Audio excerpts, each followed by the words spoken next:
আসসালামু আলাইকুম, নতুন ইউটিউবে আপনাকে স্বাগতম। চলে এসেছি আজকে আজম ভাইয়ের দোকানে। আসেন সামনে এগিয়ে যে বড় ভাইকে জিজ্ঞেস করুন হালিমের স্বাদ কেরম। ভাই হালিমের স্বাদ কেরম ভাই?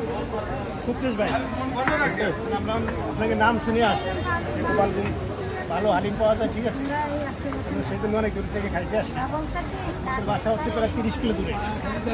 তো আপনাদের হালিমের নাম শুনে আমরা খাইতে আসছি। তা আসলে আমরা গরু পা যে হালিম খাচ্ছি তা আসলে খাওয়ার মতো খুবই টেস্ট। আমরা সামনে এগিয়ে যাই, পায়াটা দেখে আসি।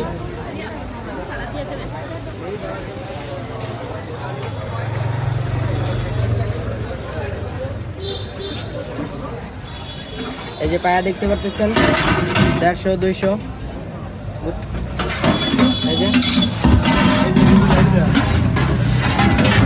এই যে তপনে রয়েছে, এগুলো হলো বড় পিস, 200 300 পিস। এই যে